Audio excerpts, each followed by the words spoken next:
Elon Musk का एक और बड़ा कदम, अब सिर्फ एक्स पर पोस्ट नहीं, जल्द आप एक्स चैट पर खुफिया बातें, कॉल्स और फाइल्स भेज सकेंगे बगैर किसी फ़ोन नंबर के। बगैर फ़ोन नंबर के कॉल्स, किसी किस्म की फाइल शेयरिंग, गायब होने वाले पैगामात। एलोन मस्क ने ऐलान किया है कि एक्स चैट इस हफ्ते से लॉन्च हो रही है। पहले सिर्फ प्रीमियम सार्फिन के लिए, अब आम सार्फिन भी इसे इस्तेमाल कर सकेंगे।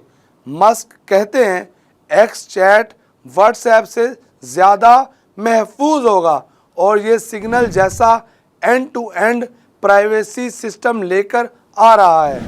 इनका दावा है कि ये बिटकॉइन स्टाइल इंक्रिप्शन होगा, मगर माहिरीन कहते हैं कि ये इस्तेलाह कुछ मुबहम है। क्या ये सिर्फ मार्केटिंग है या वाकई एक इनकलाब? मस्क का ख्वाब है एक्स को बनाया जाए एवरीथिंग ऐप, जैसे चीन की वी चैट, जहां आप चैट करें, शॉपिंग करें, बिल्स अदा करें और पैसे ट्रांसफ़र भी करें, सब एक जगह।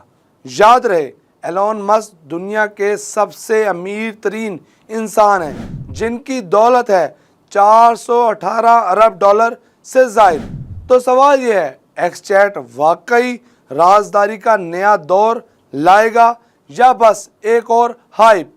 एक्स चैट आ रहा है, क्या आप तैयार हैं?